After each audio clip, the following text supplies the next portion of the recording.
what we see is that they become stuck in this material world and they can't get out. They don't even know how to get out. They have no clue. So we shouldn't think that I can get out of material life independently.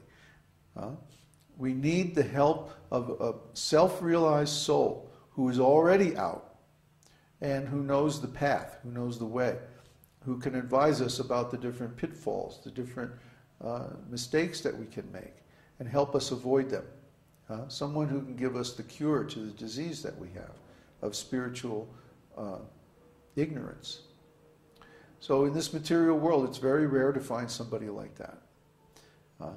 And we have to know the criteria of the actual enlightened soul. And this was given, we talked about this earlier in Gurvāṣṭaka.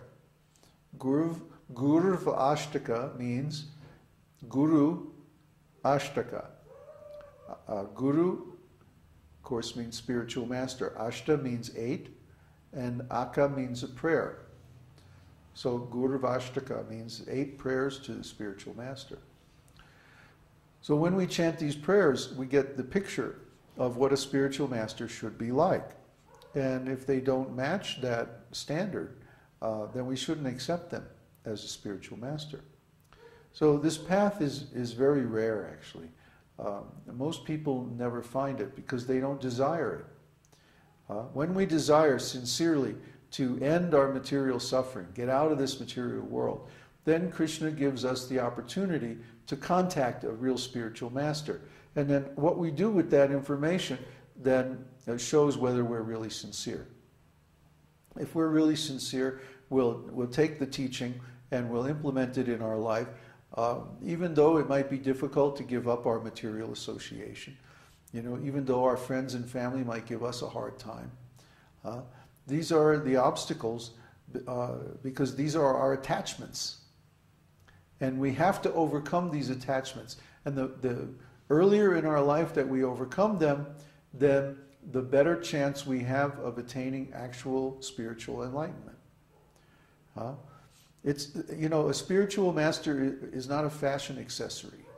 You know, these beads, you know, they're not just the latest style in India. They have a purpose. They have a function. And similarly, Guru also has a purpose and a function in our life.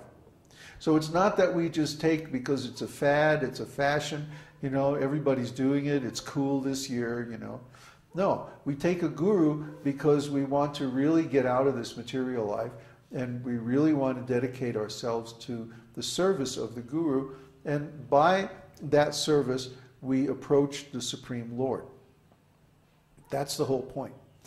If we're doing some service or take some guru and we're not approaching the Supreme Lord, or we're not getting comprehensive knowledge of the spiritual world, like Rupa Goswami says, if we hear some shlokas or some poetry and they don't make our head spin, then what's the use of it?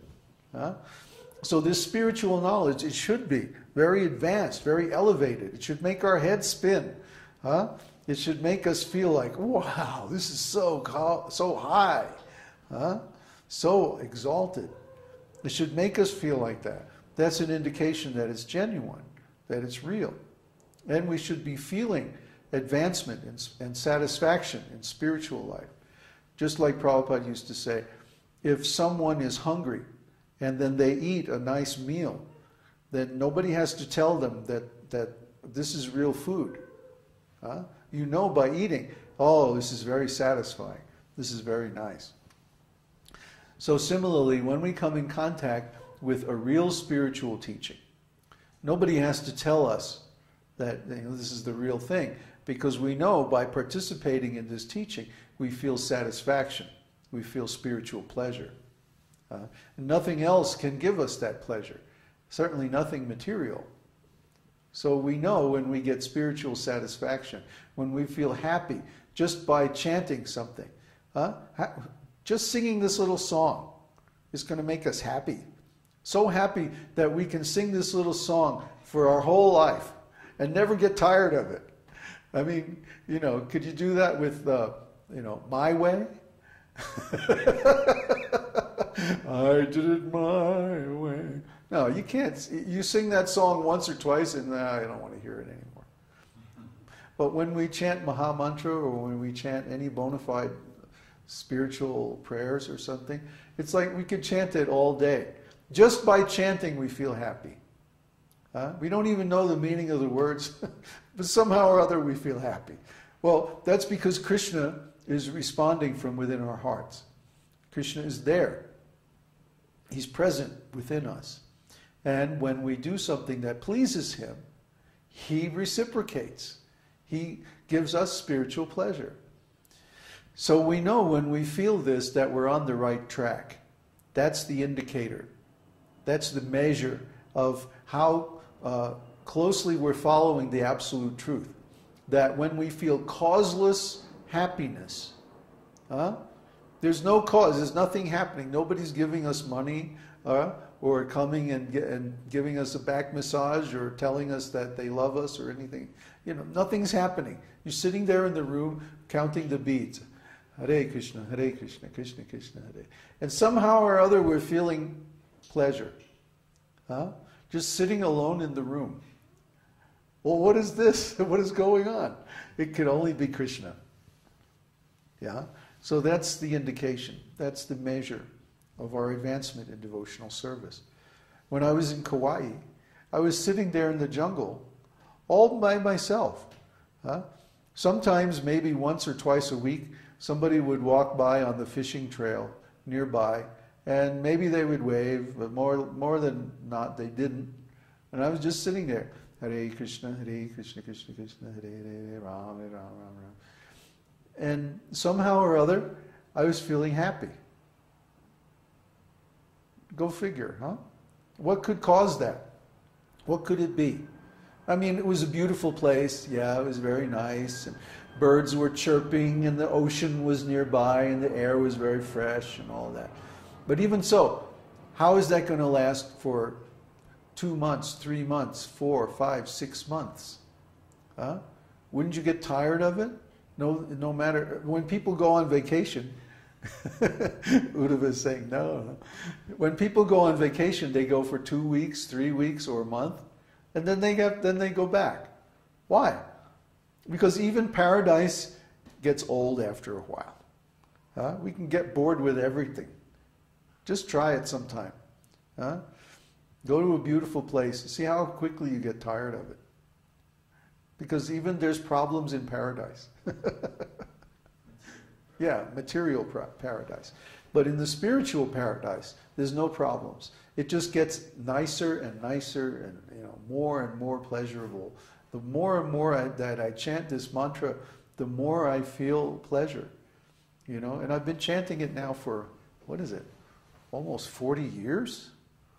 Whew. I mean, how could anybody, that's why there's no song that people sing now that's 40 years old. Unless they're like into ballroom dancing and big band music or something like that, and they're chanting songs from the 1960s. Well, there are people who like to sing songs from the 1960s. But most people don't care anything about what was popular back in 1960, 1968, 40 years ago. Who cares? But I'm still chanting this same mantra that I learned 40 years ago, and not only am I not getting tired of it, it's getting better and better and better. And the more I chant it, the more I like it. Well, something's going on there. That's not the typical thing at all. Something's different. The quality of the sound vibration is fundamentally different. It's spiritual, it's not material. So when we come in contact with this spiritual sound vibration, gradually the tongue becomes purified, the ears become purified, etc., etc. And then we get a taste for purity. We get a taste for spiritual things, a taste for enlightenment. That's our real life. And when we attain our real life, then we discover we have no taste for the material things anymore. We don't desire material enjoyment because it would distract us from this new source of pleasure that's so wonderful. So that's spiritual life. So any questions? Questions? If there's no questions, then we'll chant Nrsimha mantra. No questions. Great. Okay.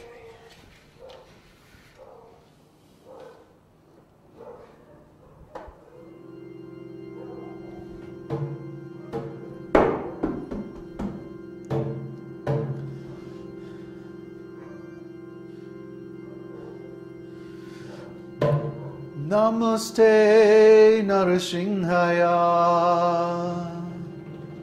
Namaste Narasimhaya. Prahlada Hladadayine.